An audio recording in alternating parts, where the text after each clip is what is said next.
औज़ुबिल्लाहि मिनश्शैतानिर्रजीम बिस्मिल्लाहिर्रहमानिर्रहीम। दरूद व सलाम हो मोहम्मद और उसकी पाक आल पर। आज जो हमारा मौजू है वो है कुर्बानी के अहकाम। कुर्बानी की क्या शर्त हैं, जानवर कैसा होना चाहिए, मुकम्मल तफसील के साथ कुर्बानी के अहकाम आपको बताना चाहता हूँ। सबसे पहले ये है कि कुर्बानी मुस्तहद मुअक्कदा है, वाजिब नहीं है, मुस्तहब है। जो हज पे जाते हैं और जिन पे हज वाजिब होता है उन पर वाजिब होता है कि वो कुर्बानी वाजिब की नीयत से करें। पहले पूरे घर में एक कुर्बानी कर दी जाए तो काफ़ी है। अगर घर के 10 लोग हैं, 15 लोग हैं, 20 लोग हैं और एक कुर्बानी कर देते हैं तो ठीक है। ये लाजमी नहीं है कि हर बंदा अलग-अलग कुर्बानी करे। अगर अलग-अलग की इस्तिताअत है तो वो कुर्बानी कर सकता है, कोई रुकावट, कोई बंदिश नहीं है। जानवर में शराकत दारी, तमाम जानवरों में एक के बदले, एक के अलावा, दुम्बे के अलावा तमाम जानवरों में शराकत दारी हो सकती है। गाय में, ऊँट में, बकरे में, जितने भी जानवर हैं उनमें शराकत दारी हो सकती है। सिर्फ एक जानवर में शराकत दारी नहीं होती, उसमें हिस्सा नहीं होता। दुम्बे में हिस्सा नहीं होता। जो भी दुम्बे की कुर्बानी करेगा वो एक बंदा ही कुर्बानी करेगा, ज़्यादा बंदे कुर्बानी नहीं करेंगे। बकाया जितने भी जानवर हैं, ऊँट है, गाय है, बकरा है, उसमें शराकत हो सकती है और शराकत आप कर सकते हैं। 5 लोग मिल सकते हैं, 10 मिल सकते हैं, 20 मिल सकते हैं, जितने भी आपकी इस्तात हो उस हवाले से आप हिस्सा रख के कुर्बानी कर सकते हैं। कुर्बानी का अफजल वक्त कौन सा है, फजीलत वाला वक्त? कुर्बानी वैसे 3 दिन आप कर सकते हैं, आपको अजर मिलेगा। अफजल तरीन वक्त है कि तलुए शम्स से लेकर नमाज ईद के इख्तिताम तक ये अफजल वक्त है कि इस वक्त में कुर्बानी कर देनी चाहिए और बहुत ज़्यादा अजर मिलेगा। ये अफजल तरीन वक्त है।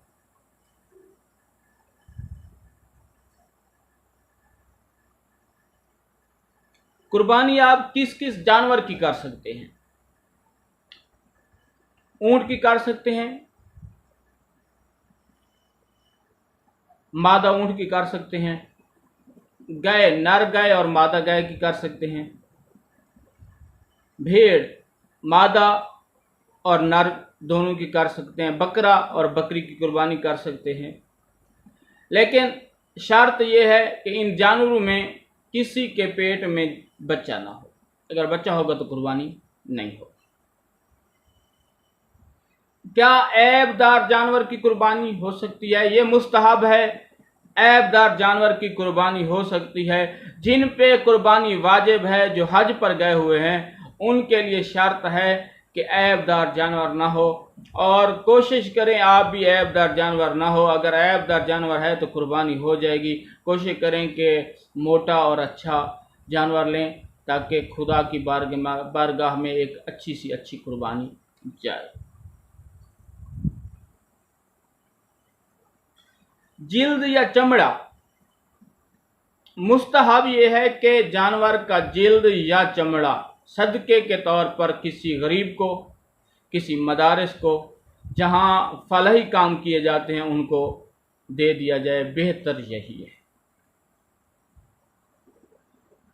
और कुर्बानी की शर्त क्या है? पहली शर्त यह है कि कुर्बानी ज़ब्बा करने वाला मुसलमान हो। ये शर्त नहीं है कि शिया हो, मुसलमान हो, कलमा गो हो, वो ज़ब्बा करे तो कुर्बानी आपकी हो जाएगी।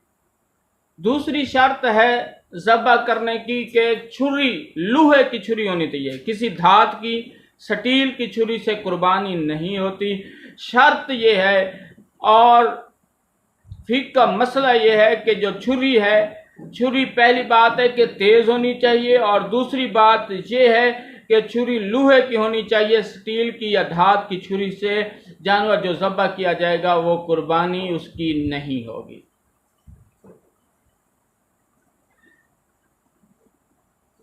तीसरी शर्त क्या है कि ज़ब्ह करते वक्त जानवर का रुख किबला रुख होना चाहिए, और जानवर को ज़ब्ह करने से पहले पानी पिलाया जाए।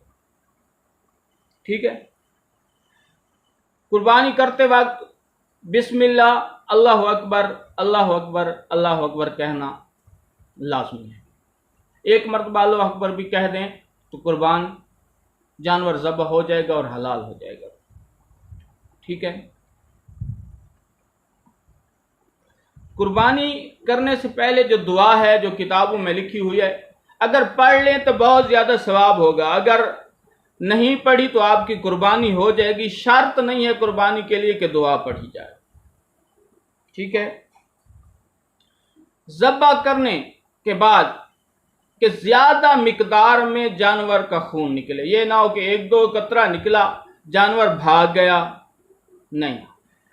ज़ब्ह जब आप जानवर करें तो अच्छी मिकदार में, बहुत ज़्यादा मिकदार में खून निकले और उनकी मुकम्मल रगें जो 4 होती हैं वो काटी जाएं, और रगें काटने के बाद, गला काटने के बाद जानवर शर्त यह है कि फड़फड़ाए, अपने हाथ पांव मारे, ये शर्त लाजमी है,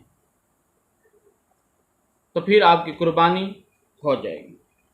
अगर आपको जो अहकाम मैंने बताए हैं आपको पसंद आए हैं और मौजू के मुताबिक आपको अहकाम बता रहा हूँ, इस अहकाम को मद्देनज़र रख कर आप अपनी कुर्बानी करें, और आप मेरे चैनल को सब्सक्राइब करें और दुआ करें। वस्सलामु अलैकुम।